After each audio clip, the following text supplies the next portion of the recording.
Hakkımız yok danışmağa dağlardan. Hakkımız yok danışmağa dağlardan. Azad eylemesek biz yağlardan. İndi garipleşti məni ağladan.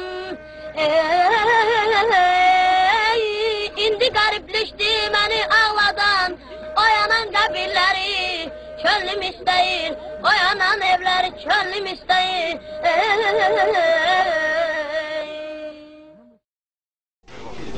Adın nədir? Ləfqan. Ləfqan, hardansan sən? Hansı kənddənsən? Daşbaqdan gəlmişim. Necə oldu, niyə gəldiniz? Niyə çıxdınız kənddən? Ermənilər qovdu. Qovdu. Ləfqan, ayağına nə olub qızım? Meşədə qaçan da oldu. Nə oldu ayağına? 3 günlük qarın içində qaldım. Buzdadı hə ayağın. İndi necəsin ay Ləfqan? Yaxşı. Ay sağ ol, böyük qız olasın ay Ləfqan.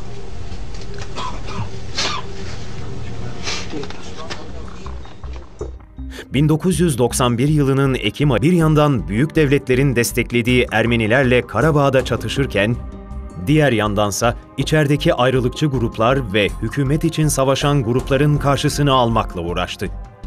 Bununla birlikte ülkenin zayıf durumunu fırsat bilen bazı devletler de Azerbaycan'ı kontrollerine almak istiyordu. 20 Yanvar katliamının ardından halkı daha büyük facialar bekliyordu. Sovyetler bağımsızlığını engelleyemediği Azerbaycan'a ders vermek isterken, ellerinin altındaki Ermeniler de kin ve nefret dökmeye hazırdı. 1988-ci ilin sentyabrın 18-də onlar istəyirdi ki, Xocalını yandırıb yerlə yeksan edib Xocalını aradan götürsünlər. Təxmini saat təqribi axşam 7 radələrində idi.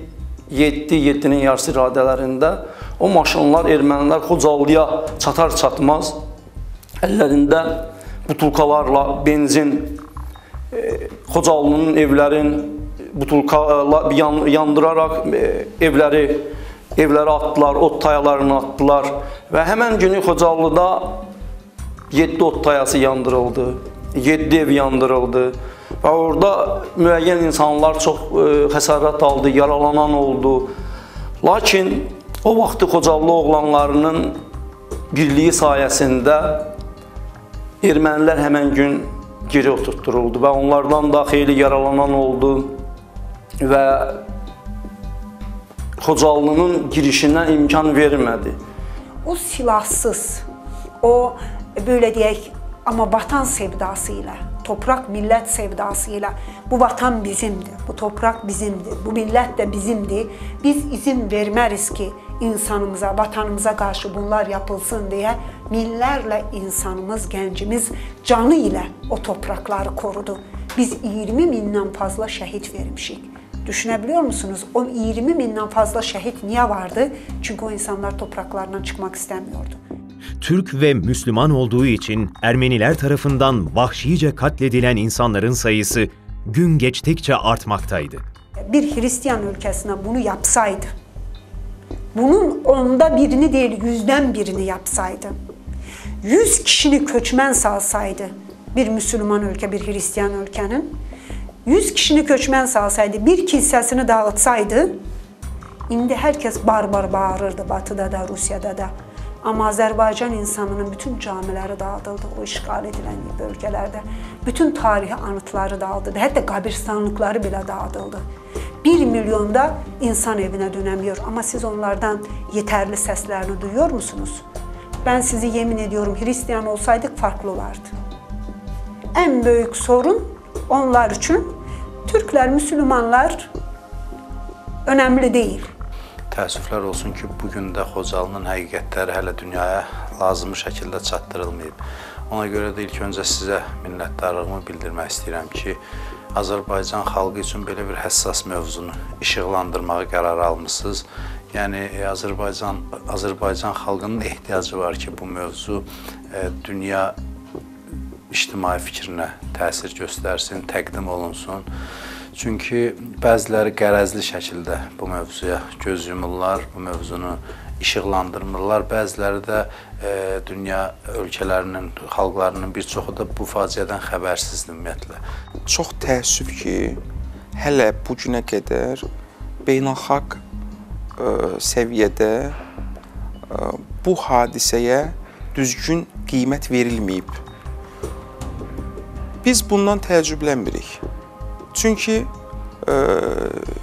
mənə elə gəlir ki, və bir çox təhlilçilərin haqlı olaraq düşündükləri budur ki, heç də həmişə bugünkü dünyada məzlumların haqqı tanınmır.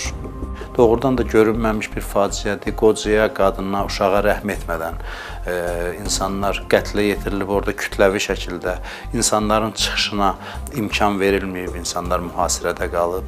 Yəni, bugün də bu Xocalı yarası hələ də qalmaqdadır və yenə də göynəyir, çünki bu hadisə dünyada lazımi şəkildə hüquqi qiymətini ala bilməyib.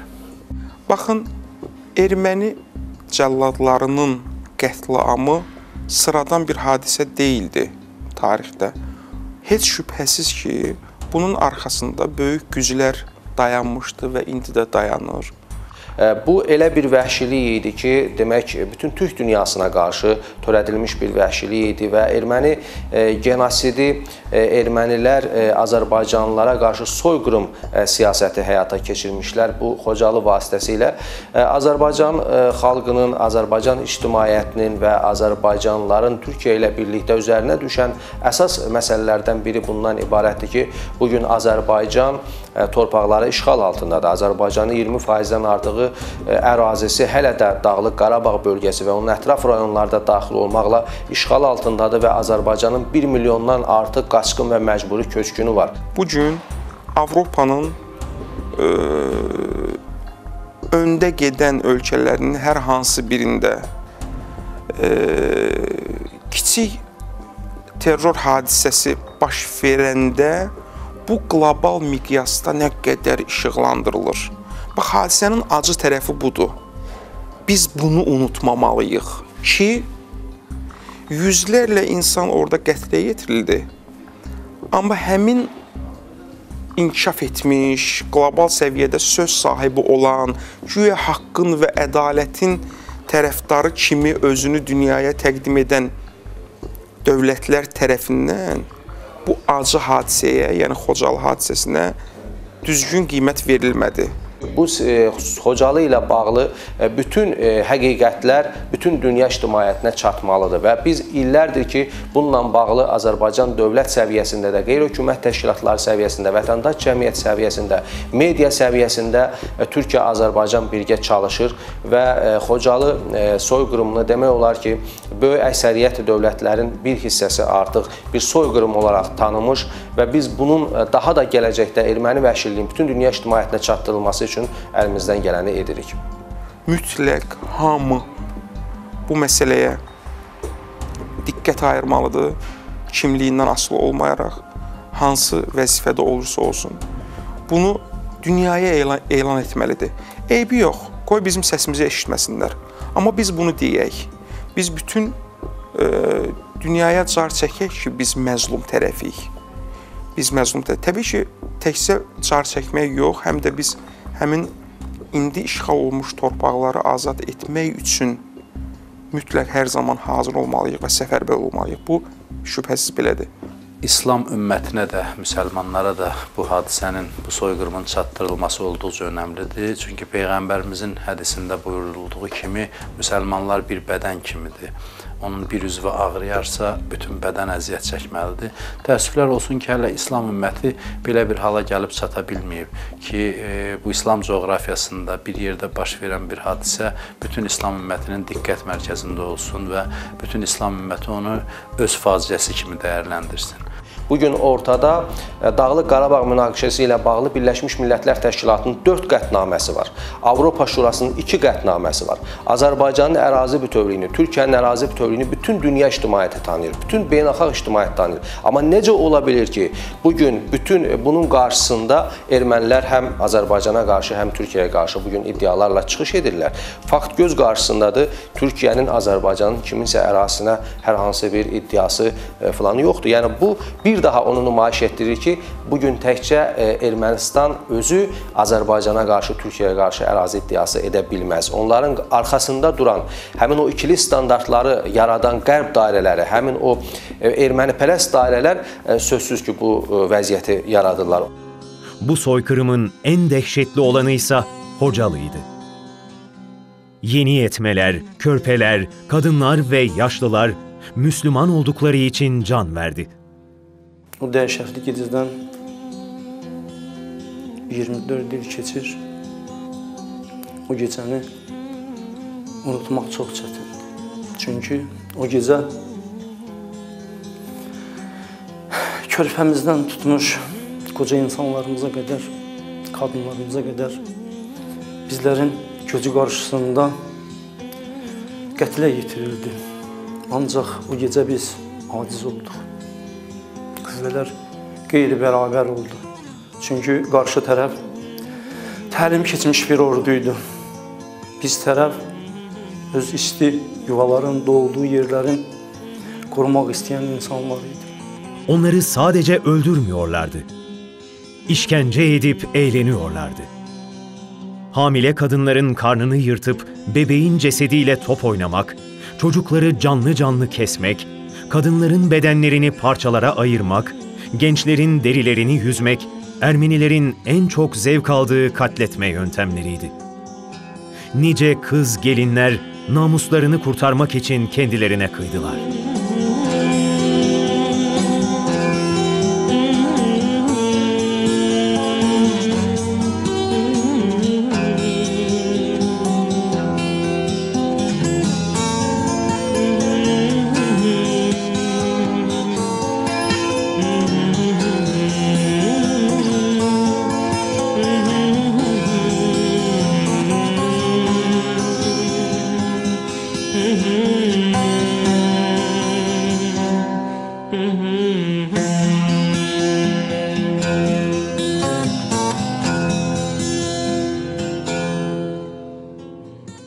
Xocalı 7000'e yaxın əhalisi var idi.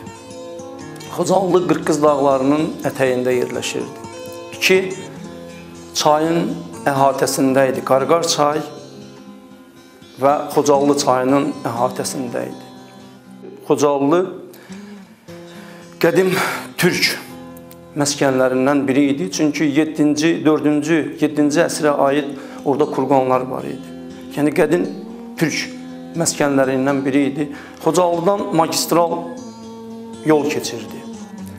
Xocalıdan aeroport var idi və Xocalıdan dəmir yol xətti keçirdi. Xocalı strateji bir bölgədə idi. Baxmayaraq ki, Xocalının bütün ətraf kəndləri erməni kəndləri və erməni şəhərlərindən ibarət idi. Və ermənilər üçün də nəyin bahasına olursa olsun Xocalı aradan götürülməli idi. Çünki ona görə götürülməli idi ki, gediş-gəliş digər rayonlarla Xan kəndinin əlaqəsi məhz Xocalı vasitəsilə idi.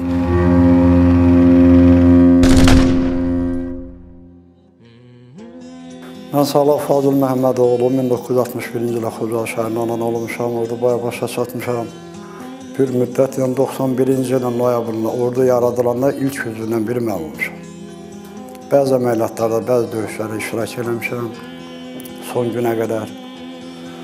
25-nin 26-cı keçən gecə eyni əhali ilə bərabər hadisəni yaşamışam. Mən başqa yolla, atamla başqa yolla, qardaşım başqa yolla, hamı ayrı-ayrı düşübdür. Mən gəlib çıxmışam, amma atamla şəhid olub. Mən Nazim Hüseynov 1965-ci ildə Xocalı şəhərində anadan olmuşam. Mən Quliyevin Əkbəroğlu 1988-ci il sentyabr ayında Xocalıda anadan olmuşam. 1992-ci ildə 26 fevral gecəsi ailəmlə bir yerdə Xocalıdan çıxmışıq. Qaça-qaçdan, meşə ilə çıxmışıq. Mən Quliyev Etibar, Allahverdi oğlu. 1993-cü il 29 martda dünyaya gəlmişəm. Xocalı hadisəsindən 30 gün sonra. Xocalı hadisəsi vaxtı ana vətnində idim. Biz Xocalıdan çıxıb Ağdama gəldikdən sonra, müvəqqəti Ağdamda qaldıqdan sonra Göyçay şəhərinə yerləşmişdik. Orada yataqxanalar var idi, yataqxanalarda yer vermişdi və Göyçayın Qarabaqqal kəndində dünyaya gəlmişəm. Daha sonra Bərdə şəhərində müvəqqəti yaşamışıq 93-cü ilin yanvar ayının əvvəllərinə qədər. Sonra 93-cü ilin yanvarından artıq biz Naftalan şəhərində yerləşməyə başlamışıq və biz orada böyümüşük. O vaxtı o kommunist qəzetlərin başında yazırdı ki, bütün ölkənin proletarları birləşin. Yəni bütün respublikalar, 15 respublika qardaş respublikadır və biz də Sovet ideologiyasında, Sovet qayda qanunuyla yaşayırdıq, biz buna inanırdıq, etibar edirdik. Amma əslində bu belə deyilmiş. Stepanakert, yəni Xankəndi şəhərində yerləşən, Ruslara məxsus olan 366-cı alayın köməyi ilə ermənilər hər gün Xocalı şəhərinə atəş atırlar. Ancaq bizdə silah sursatın o dərəcədə olmadığı, hətta əvvəlcə də, hadisələrdən bir müddət əvvəl, ermənilərin vasitəsilə, Rusların vasitəsilə bizlərdən ov silahı da yığılmışdı, hamısı. Tam demək, Xocalını silahsız qoymuşlar. Azərbaycanlılar o Rus əskərlərinin gözünün qarşısında döyülüb təhqir olunurdu, hətta başları, gözləri yarılırdı, avtobuslar daşqalaq olunurdu. Ruslar onlara qarşı heç bir qabaqlayıcı tədbir görmürdü. Qonşu kəndlərimiz nə olacaqla bizim kəndimiz, Təzə kənd deyilən kənd idi, erməni kəndi. Aramızda bir asfalt keçirdi, bir dənə yol keçirdi aramızdan. Çoxlarını tanıyırdıq, onlar bizi tanıyırdı. Rayon mərkəzi Əsgəran rayonu idi. Mən 2 il orada işləmişəm, çoxlarını tanıyırdım. Yəni, inanmazdıq ki, belə hadisə olur. Elə bir gün yox idi ki, sakit keçsin. Elə bir gecə yox idi ki, atışmasız olmasın. Və bu atışmalar sayəsində dəfələrlə Xocalıda yaşayan insanlar evlərin tərk edirdi, sakitləşirdi, atışma yenidən qayıdırdı və artıq insanlar bir növü artıq cana yığılmışdı və sonradan əksəriyyət böyük hissəsi qayıtdı ki, ölsək də elə öz evimizdə öləcəyik, nə qədər evi tərk etmək olar. Yəni, ilk dəfə Alazan raketlərindən istifadə olundu. Hərsən deyim ki, bir gecə atışma olmayanda istər-istəməz insanlarda belə bir fikir yaranırdı ki, bunlar nəyəsə fikirləşir, nəyəsə etmək istəyir. Haradasa bir darıxdırıcı olurdu. Və o Alazan raketləri böyük, iri silahlarla əvəz olundu. Getdikcə çətinləşməkdə olan vəziyyət pulemyotlardan istifadə olundu. Və ən nəhayət pulemyotlar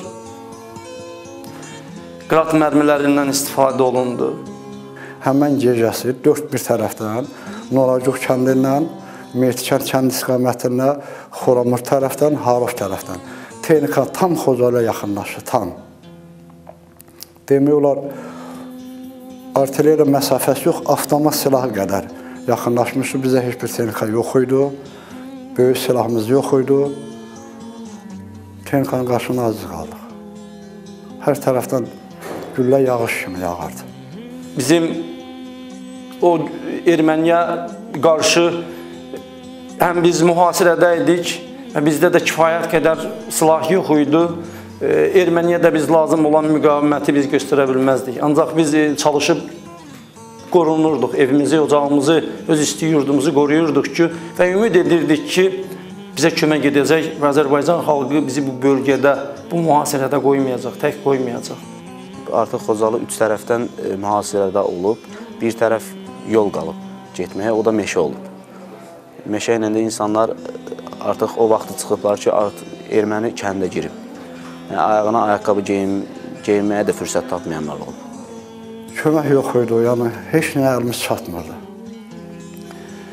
Axırıncı Xocalıya bir hərbi vertolyot fevral ayının 12-si Elman Məmmədov keçmiş icra hakimiyyəti tərəfindən ərzaq gətirildi və həmən günü də Xocalı.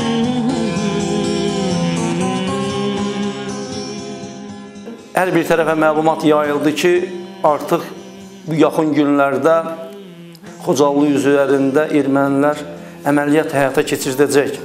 Ancaq həmən günün vaxtı dəqiq bilinmirdi.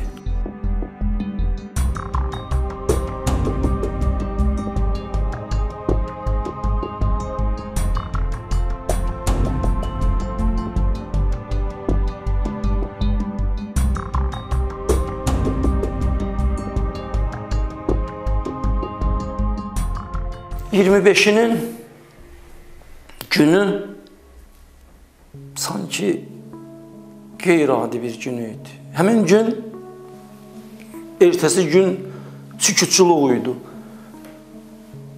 Yəni, elə bir sükutçuluq idi ki, təsəvvürə gətirməz dərəcədə Xocalının elə bir sakit günü olmamışdı. Və saat 1-2 radələrində artıq o texnikaların səsləri açıq-açığına bizim postlardan müşahidə olundu ki, artıq ermənilər Xocalını istər Xankənd tərəfindən, istər Daşbulaq tərəfdən, istər Noracıq tərəfdən, Mehdi kənd tərəfdən artıq o texnikaların səsləri açıq-açığına eşidilirdi ki, texnikalar irəliləyir.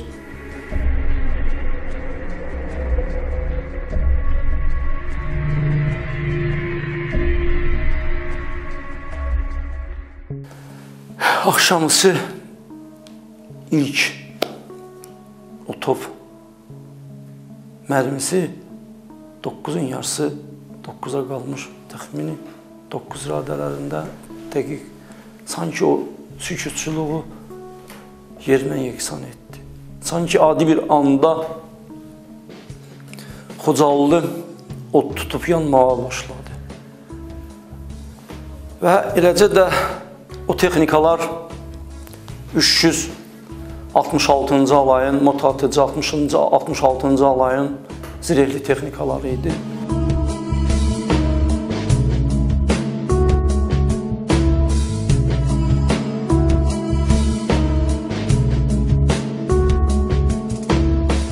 Hər kəs qocası, körfəsi qışqıraraq, hər kəs bir tərəfə qaçırdı, hər kəs bir özü üçün bir daldanacaq axtarırdı ki, o daldanacaqda gizlənsin, topun mərmisinə rast gəlməsin, tankdan atılan o mərmilərə, o pulemyotların mərmilərinə rast gəlməsin. Artıq saat 11, onun 10-11-in yarısı Xocalının istər Qala Dərəsi kəndi tərəfindən, istər Noracıq tərəfindən və digər qarşı aeroport tərəfdən, Xankəndi tərəfdən artıq ermənilər Xocalının içinə irəliləyib girmişdilər və o döyüşlər artıq Xocalının içində gedirdi və nəzərinizə çatdırım ki, 150 nəfərdən ibarət olan bir özdən qədər lazım idisə bir qədər dözdük, tab gətirdik. Biz dözdük, tab gətirdik, ona görə ki, bizə kömək olunacaq, biz öz doğma ev eşiyimizi tərk edib getməyəcəyik. Elə bir vəziyyətdə çıxıblar ki, paltar və yaxud ayaqqabı geyməyə fürsətləri olmayıb. Sadəcə canlarını götürüb qaçıblar. Fevral ayı soyuq ayda və onların öz qızlarının hamısının ayaq barmaqları kəsilib, şaxta vurub deyə. Soyuqdan donub ölən uşaqlar olub, körpə uşaqlar olub. Adın nədir? Ləfxan. Ləfxan, hardansan sən? Hansı kənddənsən? Daşbulaqdan gəlmişik. Necə oldu, niyə gəldiniz? Niyə çıxdınız kənddən? Ermənilər qovdu. Qovdu. Ləfxan, ayaqla nə olub qızım? Meşədə qaçan oldu. Nə oldu ayaqla? 3 günlük qarın içində qaldı onun üçün. Buzladı, hə, ayaqla. İndi necəsin Ləfxan? Yaxşı. Ay, böyük qız olasın Ləfxan.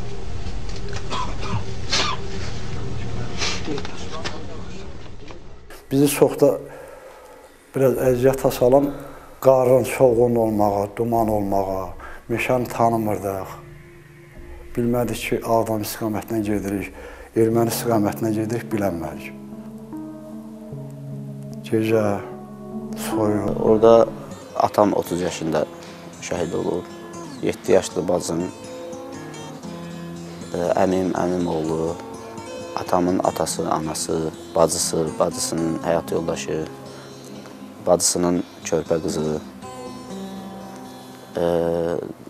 anamın xalası ailəvi olaraq itkin düşüb, 2 oğlu ilə bir yerdə, nə meyidi tapılıb, nə bir şey. Digər xalası yoldaşı ilə rəhmətə gedib, dayısı oğlu, cavan dayısı oğlu rəhmətə gedib.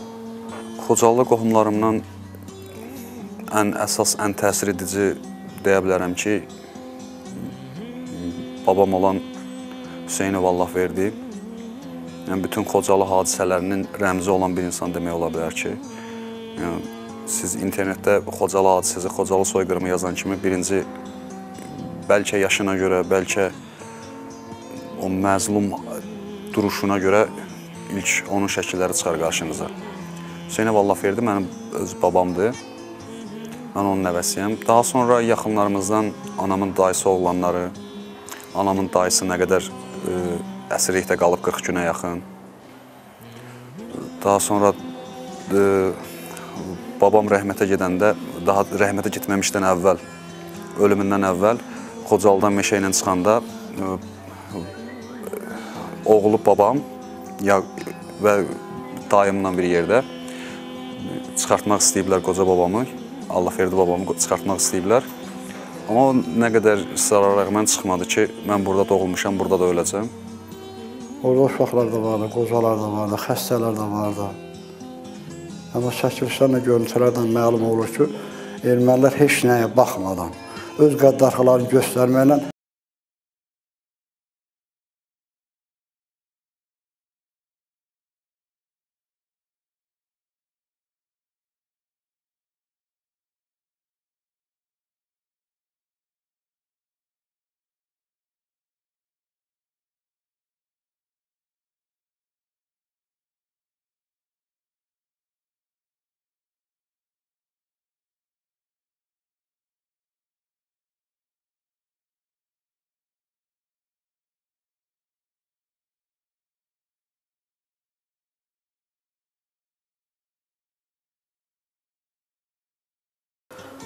Mən, anam, mən, bacım, anamın babası, atası daha doğrusu, dədəm, dayım, onlar da yenə döyüşə çıxıblar. Mənim atam ov tüfəngi ilə döyüşəndə 3 dənə ermənini atıb, onları da sönüb, birini öldürüb, qalanları da sönüb bunu şəhid ediblər. Geriyə qayıdıb cəsədi götürmək istəyəndə atəşə düşüblər həmin vaxtı və nə qədər eləsələr də buradan çıxış yolu olmuyor. Babam artıq təsəvvür edin, bir ata nə dərəcəyə qalar ki, öz ovladına deyək ki, sən qayıtmasan geri, mən özüm səni vuracam. Ki, babam daima bu söz deyib ki, qayıtmasan mən səni vuracam. Artıq həmin vaxtda da daim öz əmisi nəvəsi olan kiçik yaşda Samiri cəsədini götürmüşdü yoldan və atəş o dərəcədə güclü olmuşdu ki, daim bir gecə meşədə qalmalı olmuşdu. Və bir gecə meşədə qalmalı olanda həmin uşaq olan Samirin cəsədini daşın üstə saxlanmış, özü bir gecə çayın içində gizlənmişdi, suyun içində gizlənmişdi. Suyun içində gizlənir, bir qayanın arasında gizlənir. Samirin cəsədi qayanın üstündə qalır ki, yəni həmin vaxtda öz övladı da o yaşlarda olur ki, mənim övladım rahat yerdə, bu uşaq ölü olsa da mən bu uşağı burada qoya bilmərəm. Zaten Xocalı hadisələrin şəkillərinə baxsanız da həmin şəkillərdə dayımın qucağında Samiri görə bilərsiniz. Arxadakı fonda da Samirin anası Ramlə xalanı görə bilərsiniz.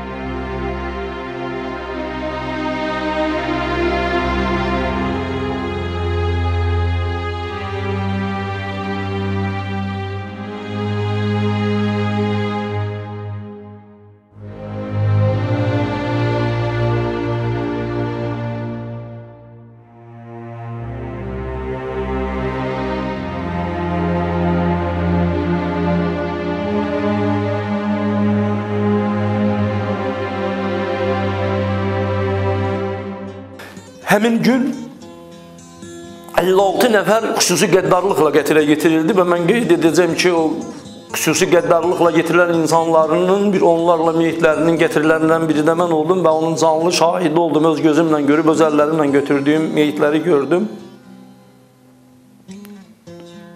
O vəhşi heyvan yırtıcı öz ovun ovuluyur, parçalayır, birini götürür, çıxır, gedir. Amma bunlar gör nə qədər vəhşi, gör nə qədər vicdansız, gör nə qədər bunlar şərəfsiz, ləyaqətsiz insanlar idi ki, insanlar deyə bilmərəm, vəhşilərdir ki, bizim ana bətinində olan körpələrimizi də küt alətlərlə başlarının kəsilməsini mən gördüm. Meyitlər, bir əraziyə biz daxil olduq.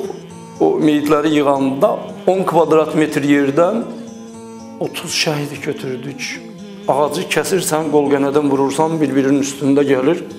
Və o 30 şəhidlərin içində əl atıb qılçasından götürürdün, qılça əldə gəlirdi. Qolundan tuturdun, qol əldə gəlirdi. Bu balamdı, yezinəmi öldürdülər, qızımı öldürdülər, ondan sonra nəvəmi öldürdülər. 3 dənə də balaca, bax bu 8 aylıqdır. Bizi də öldürürdülər. Əlif, oranım Əlif da zadın, qamın dəti, o bizi ölümdən qurtardı. Yezinəmi yandırdılar, bağladılar ağaca, yandırdılar, diri-diri. Dedilər ki, vətənin yuyurdu qızı, 9 yaşında bir qızı vardı, erməninin dizlərini qucaqladı ki, erməni sən Allah mənim anam öldü mü, sən atam öldü mü? Bəs bizi kim saxlasın? Dedi yer, dizindən belə araladı, dedi yer, həll eləyirəm ki, atanı qoşsun, geçsin. Avtomat tərrədi ki, atasını vura, dedi, yalvardı, başına dönüm, ay erməni, qadan alım, atam öldü mü? Mamam ölüb, bacım ölüb, barım atam öldü mü? Qızı araladı, atasını apardı, ağaca bağladı. Benzin atdılar, yandırdılar, ağaca bağlı, qolları çataqlı, qıçaları çataqlı, ortasından da məftillə bağlayıblar ağaca, bir yoğun ağaca. Hamımızı yalvarırıq Allaha ki, bu balada qutarsın bizi Türkiyə. Türkiyə bizi balada qutar, qundaqlar ağlaşır, gəlinlər ağlaşır. Ay Allah, sən rəhm el, ay Allah. Erməni dağıtdı, qalmadı. Kırdı körpələri qalmadı. Az qaldı. Dağıtdılar,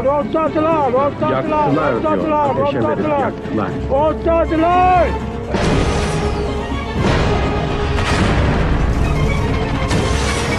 Vəhşilik, belə insan hələ yer üzündə olmayıb.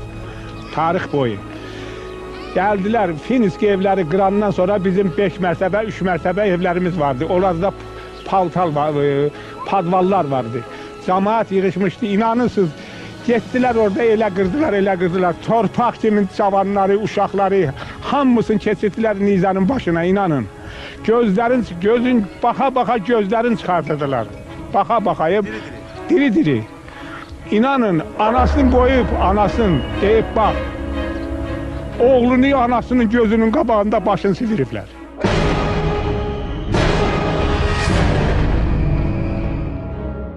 Mən özüm xəstəyəm, ürək ağrısı tapmışam. Uşaq da mənimdir. Mənim istəyim odur ki, gedəm öz torpağımıza, orada qaynərimin qəbrini tapam, orada ziyarət edeyim, başqa şey. Qardaş yox, bacı yox, heç bir şey yoxdur. Canım sana qurban. Sən 7 ildir burada yaşayırsan bu çadırda? 7 ildir bax bu çadırda. Bəs necə yaşayırsan burada? Neyim, ələcim nədir? Boşuna. Bax, ələş nədir? Ya Məhəmməd ümmətlərin qırılır.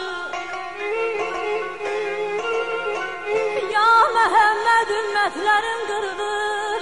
Qan dökülür, sərdə kafir durulur.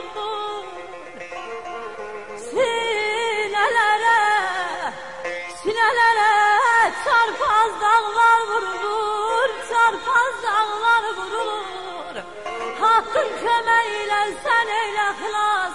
bize kömeğe çağır. Ya Hazret Abbas, ya Hazret Abbas. Yüreklerde gözüm yoktur sabra. Yüreklerde gözüm yoktur sabra. Yiğitlerim naykam gitti kabraya. Kız yerler esir düştü gavra. Sığmır yere göğe bu matem bu yaz. Sığmır yere göğe bu matem bu yaz. Bize kömeğe çat ya Hazret Abbas. Bize kömeğe çat ya Hazret Abbas. Ya Hazret Abbas. Ermeni zalimlerinin Hocalı katliamında 613 insan hayatını kaybetti. Onların arasında 106 kadın, 63 çocuk, 70 yaşlı insan bulunuyordu. Bu soykırım neticesinde onlarca aile bütünlükle yok edildi. Yüzlerce çocuk her iki ebeveynini de kaybetti. 1275 sivil esir alındı. Bu esirlerin 150'sinden ise hala bir haber alınamıyor. Onlar nəyinsə deməli uğrunda deyil, yalnız Azərbaycanlı olduqları üçün öldürüldülər. Bax, vətən yolunda şəhid olmaq budur. Xocalılı olmaq, hələ ən yaxınlarını itirmək və ya torpaqdan məhrum olmaq demək deyil. Xocalılı olmaq sözünün altında çox şey yazır. Yəni Xocalılı olmaq, yəni o faciəni yaşamaq, o psixoloji travmaları görmək. Bugün Xocalılı insanlar Azərbaycanda harda varsa, onlar bu böyük faciənin şahid olmuş insanlardılar. Və onlar yaşlısı var aralarında, sonra orta yaşlı insanlar var ki, hansı ki bu acını hələ də yaşayırlar. Onların adaptasiyası çətindir, yəni öyrəşmək prosesi çox çətin gedir. Bu günləri əksər yaşlılar, Xocalıdan olan məcburi köçkünlərin böyük əksəriyyətində sürətli qocalma baş verdi bu Xocalı hadisələrindən sonra. Çünki onlar nəinki evlərini, yurtlarını tərk edədilər, yəni kənd mühitinə, şəhər mühitinə gəlmək özü bir dezavantaj idi onlar üçün və üstəlik həmən dövrdə Azərbaycan təhqir söz olmasa da, söz olmasa, amma bu biz Xocalıları çox təsir edir, çox yandırır. Mənim Allahdan istəyim budur ki, həqiqətən ki,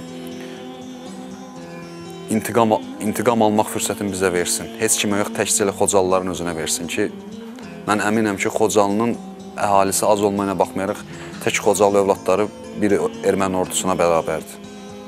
Xocalılara yaradıla biləcək ən gözəl şərait onların öz doğma torpaqları olar ki, ora qayıtsınlar. Çünki həqiqətən də o gözəl yerlərdən, yəni bu şəraitdə gəlib yaşamaq həqiqətən də onlar üçün... Atamızın adını qoymuşuq, əmin qızına da bibimin, yəni atamın şəhid olan bacısının adını qoyublar. Qoca babam haqqında onu deyə bilərəm ki, çox dindar bir insan idi. Demək olar ki, həmin dövrün, Sovet dövrünün komünist baskılarına rəğmən həmin ərazilərdə dindar qalan yeganə insanlardan biri idi ki, bu insan təsəvvür eləyin, cümə namazları üçün Xocalıdan Ağdama gedirdi. Xocalıda dinlə bağlı nə şey varsa bu insanın üstünə hamısını bağlamaq olar. Ki, Xocalının bəlkə 2-3 dənə dindar var isə, ağsaqqalı buydu. Bizim Azərbaycan ülfündə, Azərbaycan adət-ənənəsində həmişə ağsaqqal ilk ön planda gələr. Məclislərimizdə həmişə ağsaqqallara önəm verirlər, birinci ağsaqqallara söz verirlər. Yəni bunu ruslardan soruşanlar, ermənilərdən soruşanlar ki, siz müsəlmansınız, siz türksünüz, belə olmalısınız, ona görə olmalı. Biz nə qədər bu törədilən cinayətlərin cəzasını verməmişik, bu həyatda yaşamaq bizim üçün haramdır. Ən azından haramdır. Əlbəttə, ora bizim torpağımızdır. Həm orada bizim şəhidlərimizin qanı hələ qurumuyub. Onların intiqamının alınmalıdır. Gec və ya tez inşallah ki, biz onu alacaq. Çünki artıq 24 ildir. 24 ildir bizim şəhidlərin qanı qalıb yerdə. Sülhlə torpaqlar qayıtsaydı, yenə də başqa analar göz yaşı tökməsin deyə, başqa şəhidlər olmasın deyə sülhə razı olmaq olardı. Ancaq həm faciə ilə, həm ümumi ölkənin 20% işğal olunub. Özü də ermənilər tərəfindən. Halbuki bizim böyüklər danışır ki, biz heç vaxtı xəyal eləməzdik ki, ermənilər gələr belə bir cinayət törədər. Nəinki Qarabağ almaq, heç Xocalını almağı da xəyalımıza gətirməzdik. Çünki biz onları zəif millət görürük, həqiqətdə də elədir. Sadəcə kimlərə arxalandılar, xarici qüvvələrin köməyi ilə bu hadisə törəndi. Bugün də biz onlardan güclüyük, biz onlardan qüdrətliyik. Mən arzu edirəm, ümid edirəm ki, tezliklə bizim bu problemlər aradan qalxar, yəni bizim torpaqlarımız geri qayıdar və mən əminliklə söyləyərəm ki, Xocalıdan olan məcburi köçkünlər birinci qrup olarlar ki, böyük sevinç hissi ilə öz doğma torpaqlarına qayıdarlar. Təsəvvür edin, biz gözümüzü açandan, biz ağlımız kəsəndən Xocalı ilə bağlı hər şeyi eşitmişik. Normal Azərbaycan vətəndaşı buna yalnız fevral ayının 25-i, 26-sı eşidirdisə, biz uşaqlığımızdan bu hadisələrlə böyümüşük ki, təsəvvür edin ki, mən Xocalını görməmişəm, Xocalıdan bir ay sonra dünyaya gəlmişəm, Xocalı dağılandan bir ay sonra dünyaya gəlmişəm, mən hal-hazırda Xocalıdakı olan evimizi tərif eləyə bilərəm sizə. İnsan doğma evin, doğma yurdun, doğulduğu yerin nədənsə belə canının bahasından da olsa qoyub çıxmaq istəmir. Çünki orada doğulmuşsan, çünki orada boya başa çatmışsan. Ora sənin üçün doğmadır, əzizdir. Ora çünki səni özünə bağlayır o yer. Və biz də həqiqətən inanırdıq ki, belə bir kömək bizə olunacaq. Erməni kimdir ki, erməni 8 milyonluq Azərbaycanın xalqı dura-dura 5 dənə, 3 dənə erməni bizi məhv edəcək və Azərbaycan torpağı işğal olunacaq. Arada bir əskərən götürülsə, Xocalının mühasirəsi yarılır və Xocalını eləcə də biz heç bir şey gözləyə bilməz. Və inanın ki, həmən günü bizdə erkək qoçların başına qırmızı bağlayan böyük cöngələr, 2 illik, 3 illik cöngələrin başına qırmızı bağlamışdı ki, Ağdamın milli ordusu əskərən mühasirəsini yarıb Xocalıya daxil olacaq və biz bu qurbanları onların ayağının altında kəsəcəyik. Amma əfsuslar olsun ki, o gün bizlərə qismət olmadı. O gün acımasız şəkildə bizləri qanlarına qəltan etdilər. Birkaç cephede mücadele etmek zorunda kalan halk yine de şehitlik ruhu etrafında birleşti, sorunları yavaş yavaş aşmaya çalıştı. Xocalı son kəlmə olaraq mənim üçün ana, anadan da ötə. Ki, vətən bir insan üçün nədir? Bir insan bir yerdən ola, amma o yerdə doğulmaya, o yerin qoxusunu bilməyə, o yerin suyundan içməyə. Ki, Allahdan istəyim budur ki, yenə deyirəm, Xocalının intiqamı Xocalıların əli ilə və Allah sədaları ilə inşallah Xocalıda qeyd edək.